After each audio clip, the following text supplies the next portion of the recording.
This is the UARKFCA Timeout, the podcast where coaches and athletes share what God has done and is continuing to do in their lives.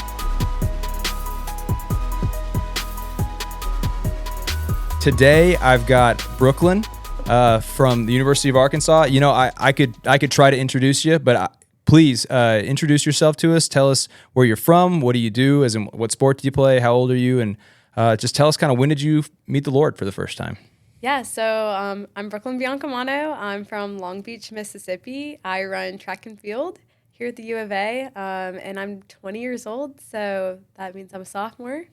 And yeah, so I came to know the Lord when I was 16. So that was about around my junior year of high school, right in the midst of COVID. Everyone definitely remembers that time. And yeah, I had the seed planted in my heart, the gospel, when I was really young. I grew up in the Catholic Church and grew up around the things of God. Grew up hearing there's a God who loves me, and that there's a God who is like the creator of all. I grew up knowing the Bible stories, but everything I knew was very religious based. And it was never emphasized to me that I can have a relationship with Jesus, that our God wants to walk in relationship with us, and that because he sent his son Jesus to die for us, that's possible now, that gap has been bridged. And so whenever I was 16, I sort of went through just a tough time, relationships, being separated from my sport, isolated from people. I'm pretty outgoing. I would consider myself definitely to be fueled up by other people. And so whenever I was isolated during COVID, I just shut down. I didn't know what to do and didn't know where to turn to. And definitely like being kept away from the things of this world. I didn't really have social media during that time. So it was just me and my family hanging out all the time. And with that, that seed that had been planted in my heart so long ago began to sprout. And I just felt Jesus reaching out his hand and saying, look, my child, like you can come running to me. And it's, I think, harder to explain that for people who haven't experienced it, but it is such a real thing, Jesus calling you home. And him being like, look, I know you might have made some wrong decisions and you might have run in the wrong direction and you might have turned from me and, you know, walked in the ways of this world, but I am right here. My arms are open wide and I want you to come back to me. You're never too far gone. And that is such a real thing because I remember saying yes and walking towards Jesus, and I have not looked back. And it has been the best decision I've ever made in my life. And it's ultimately led me to some of the most amazing opportunities. I've met some of the most amazing people. And yeah, just so blessed. Love that. Just never looked back. Yeah, never. Yeah, it's amazing.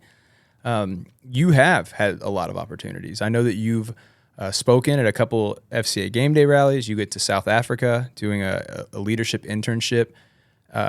Just from what I've seen, I mean, I would have to assume that God has taught you a ton over the last 1, 2, 5 years, whatever it's been. Just give us a little bit of insight. What's the Lord really been teaching you lately? Maybe kind of in this more recent season in college here. What's God been teaching you lately? Yeah.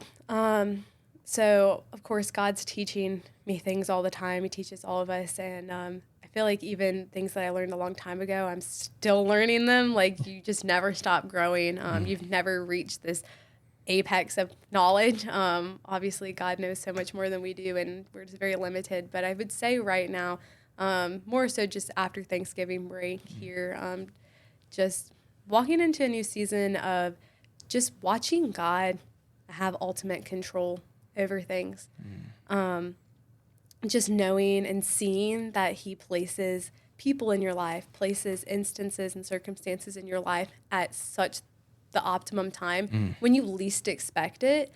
So sometimes, at least for me, I can get in a state of I want everything to go my way and I want to make this happen, or I have a desire for this next season to come about whenever it's not in my control. I have no control over making that happen, yet I strangely get this idea that I do have that control, and that leads to stress and anxiety and honestly me just becoming so worried about my future and worried about what the next thing's going to look like. And God just continues to be faithful in showing me and reminding me that it's not through what I do, but through him. And that if I just back off, let go of the reins and give him control, surrender those desires and doubts and worries and fears to him, that he's just going to give me what I need and just his perfect timing in the perfect way. And most of the time, it's not when I expect it. It's not how I expect it. And it's not what I expect, but it is so much better than any perceived notion that I had or wanted. And so, yeah, I would just say that's ultimately just where I'm at right now, and just in a season of thankfulness for him just continuing to be such a good father. And despite I just never can seem to get that straight. Like, I always fall back into that pattern of just wanting to take control myself, that he's still just so faithful and loving and forgiving to just still step back in and be like, my plan's still good. I'm still good. And I'm still walking with you. Like, so yeah, I'd say that's where I'm at. That's amazing. It's amazing to me how many of us, I don't think it's just you, me too, that we desire so much to have control over everything in our life. Like, our lives would be perfect if we had total control of every decision, not only that we do, but I want to decide what everybody else does too, right? And that's like what we think will make us peaceful.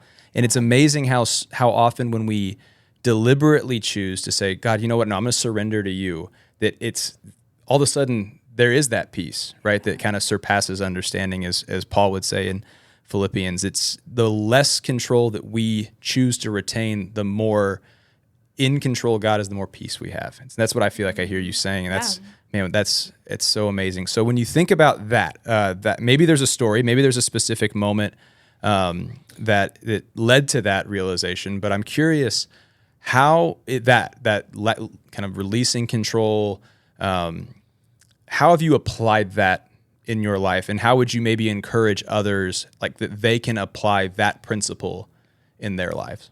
Yeah, so I definitely think prayer has an ultimate role in that. Just separating yourself and taking a time to just be with the Lord and meet with God. Because if you're not in a firm relationship with him, you're not actively walking with him, how are you going to be able to surrender that over to him? Just ultimately being able to build that trust and being in the Word and trusting and seeing what God's done in the past, and being able to just know that he's going to do that again. So like with anything, you're going to trust a friend that you spend a lot of time with and that you've walked through a lot of seasons with and that you've had a lot of conversations with, more than someone you just met per se.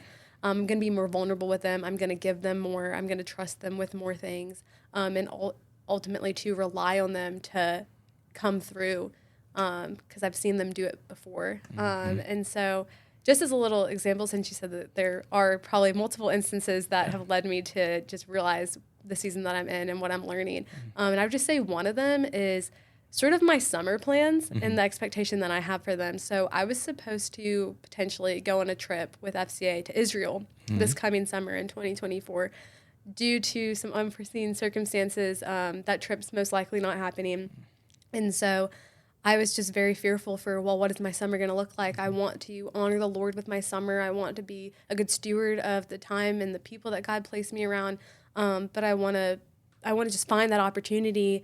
And so whenever Israel got sort of taken out of my plans, I didn't immediately start to worry, but I did start to question, what am I supposed to do? Because I thought that was sort of going to be a part of my summer, and a little bit of my purpose moving forward. But just so quickly, I saw God respond just through prayer. As I was praying, like, okay, God, this is obviously not the way I saw things going, but you have a perfect plan. When he provided my opportunity to go to Africa this past summer, 2023, and that was not something I expected, and it radically just literally changed my life and opened my eyes up to the world and different ministries, different opportunities, and equipped me so much better to come back to this campus and get to preach the word of God and disciple others. And so I just know that he has just further plans for me. And so just resting in that, praying, and just continuing to tell myself, God is going to provide for this.